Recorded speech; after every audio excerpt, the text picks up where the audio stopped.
Congolaises et Congolais, mes très chers compatriotes, le 3 mai 2021,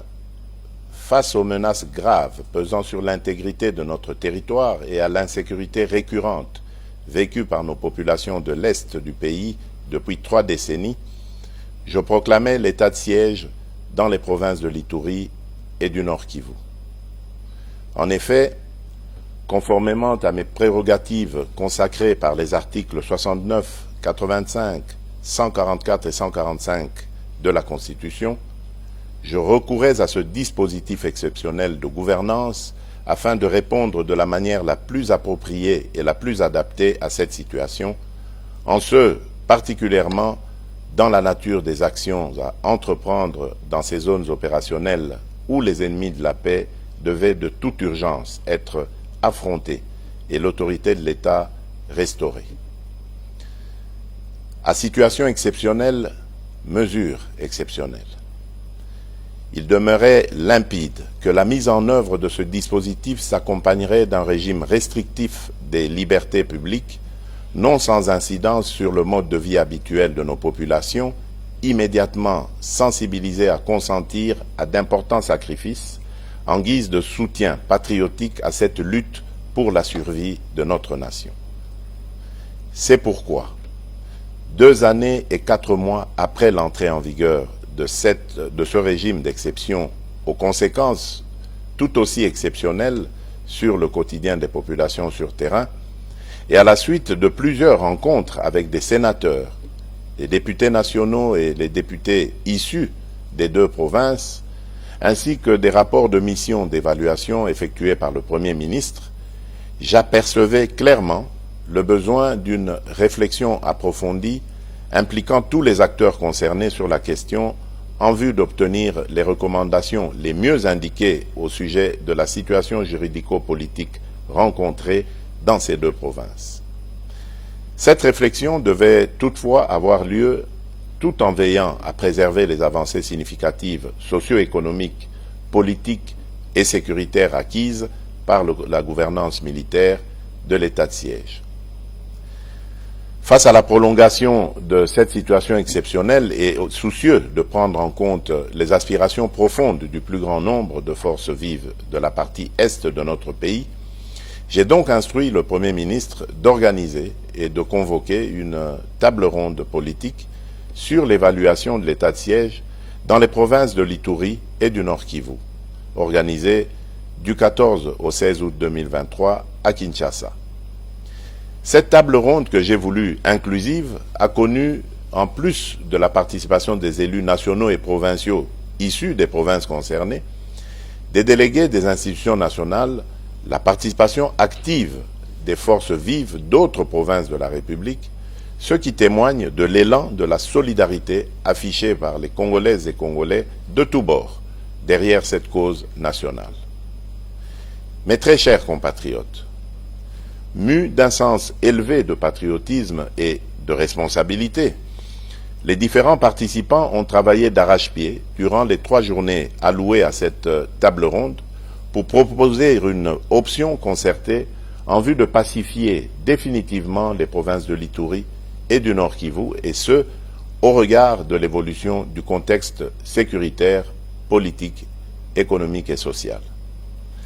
C'est ici le lieu de saluer l'engagement et le dévouement de tous les participants qui ont abattu un travail de qualité pour la cause nationale afin que les conclusions permettent aux institutions de donner une orientation nouvelle à cette mesure exceptionnelle. Mes très chers compatriotes, en ma qualité de garant du fonctionnement régulier des institutions de la République et de la continuité de l'État, j'ai examiné en toute responsabilité l'ensemble des recommandations formulées dans les 3 commissions de la table ronde. Après avoir échangé avec les responsables des institutions de l'État et entendu le Conseil supérieur de la Défense, j'ai pris la ferme résolution de conduire, sans atermoiement funeste, mais sans précipitation inconsidérée non plus, les populations des provinces de l'Ituri et du Nord Kivu vers un allègement progressif et graduel du régime de restriction de l'état de siège avec les meilleures garanties de poursuite du maintien d'une pression maximale sur les ennemis de la paix. C'est pourquoi, prenant la juste mesure de l'impérieuse nécessité d'un retour sécurisé de nos populations à une vie civile et citoyenne normale d'une part, et des avancées enregistrées au cours de la gouvernance sous l'état de siège d'autre part, notamment l'amélioration de la situation sécuritaire dans certaines zones des deux provinces concernées, j'ai opté, en toute responsabilité, pour la mise en œuvre d'un dispositif transitoire graduel au terme duquel cette situation exceptionnelle devra connaître sa fin. S'inspirant des tendances dégagées des travaux de la table ronde, ce dispositif transitoire consistera au rétablissement de l'autorité civile dans les entités territoriales décentralisées et déconcentrées qui sont déjà sécurisées et sous contrôle des forces armées de la République démocratique du Congo. Ce qui implique la levée des restrictions des libertés constitutionnelles de tous les citoyens et plus particulièrement la libre circulation des personnes et de leurs biens en mettant fin au couvre-feu, la liberté d'association, de manifestation pacifique et de réunion dans le strict respect des conditions légales. Ceci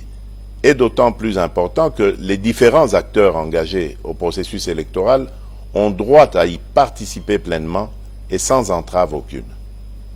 Dans le même ordre d'idées,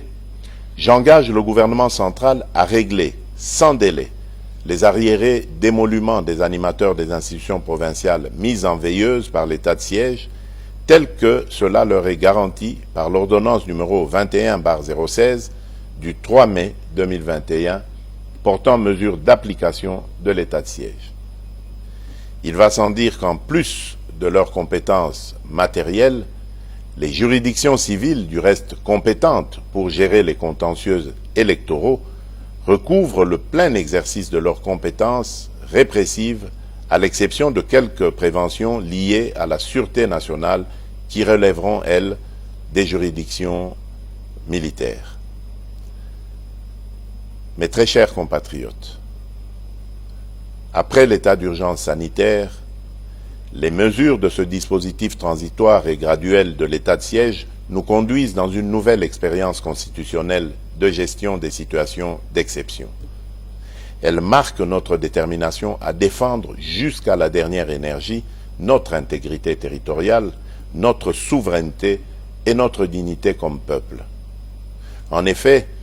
nous sommes un peuple qui a su démontrer, tout au long de son histoire, une capacité de résilience hors du commun face à l'adversité pour défendre les idéaux de paix, de justice, de dignité et d'unité. J'invite la population des provinces de l'Ituri et du Nord Kivu à accompagner et à soutenir les autorités civiles et militaires dans l'accomplissement des mesures de ce nouveau dispositif en vue de garantir l'avènement d'une paix durable sur toute l'étendue de notre pays. Que Dieu bénisse la République démocratique du Congo. Je vous remercie.